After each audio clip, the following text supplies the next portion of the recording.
सबसे बेस्ट और सबसे उत्तम मुहूर्त है जो परमात्मा ने प्रकृति में, इस ब्रह्मांड में रचित किया है। उस मुहूर्त का नाम है ब्रह्म मुहूर्त। ब्रह्म मुहूर्त में जगना शुरू कर दीजिए। 4 बजना आप परमानेंटली शुरू कर दीजिए और आधा लीटर उठने के बाद पानी पीना शुरू कर दीजिए। आपको वापस नहीं सोना है।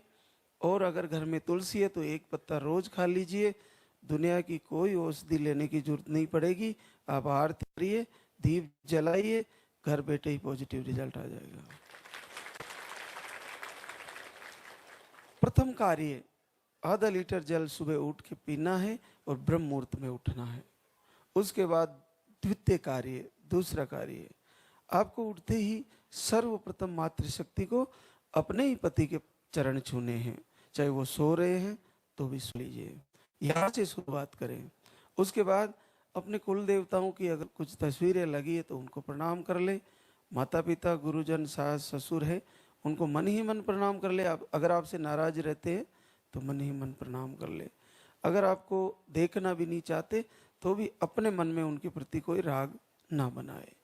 और माता पिता को तो प्रणाम करना ही चाहिए, गुरुजनों को प्रणाम भी करना चाहिए। तो आपके अंदर गुरु के प्रति, माता पिता के प्रति पूर्ण श्रद्धा होनी चाहिए। आशीर्वाद की शुरुआत अपने पति से और उसके बाद अपने माता पिता से, गुरुजनों से शुरू होती है। तो वहाँ से जो हमारे को कहीं ना कहीं नेगेटिव ऊर्जा जा रही है, हम उनकी सेवा नहीं कर पा रहे, उनसे अच्छा नहीं बोल रहे पा रहे हैं। प्रथम सेवा वाणी सेवा है। अपने मुंह से मधुर वचन बोलना सबसे उत्तम सेवा है। उसके बाद अगर उनके कोई कार्य करने हैं तो उनके शारीरिक शरीर की उनके कोई समस्या है उसका निदान करना, उनको कोई सेवा देना, वो शरीर की सेवा है। और उसके बाद में हमारा पैसा खर्च होता है किसी की सेवा करने में, तो वो धन की सेवा है। तो आप तन मन धन वचन सारी सेवा अपने गुरुजन और माता पिता को दें। उसके बाद आप देखिए कि आप मान लीजिए ब्रह्म मुहूर्त में उठ गए तो आपका शरीर का फ्रेश होना भी ब्रह्म मुहूर्त में हो जाएगा।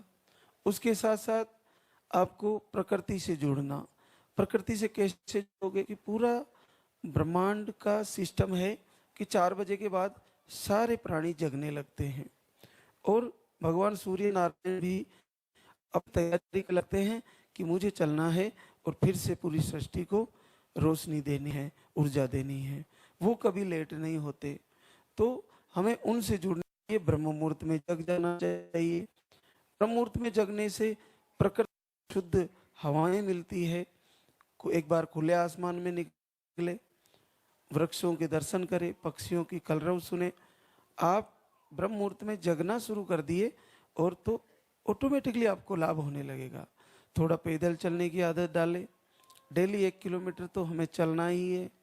और भोजन बहुत ज़्यादा ठूस के ना करें, भोजन कम करें। और आपको पता ही है, हम बताते हैं कि सप्ते में 1 दिन केवल फल आहार लेना है। आप सेब ले सकते हो, थोड़ा केला भी ले सकते हो, सलादें खा सकते हो, आप अनार खा सकते हो, आप पपीता खा सकते हो। जो मौसम के फल है, विशेष तेज खटाई नहीं खानी है, हाई खटाई। नींबू भी आप ले सकते हो, आपको उससे कोई नुकसान नहीं है, नॉर्मली ले सकते हो। आप आंवला खा सकते हो, आप सारी चीज़ें खा सकते हो, लेकिन अचार नहीं खाना है।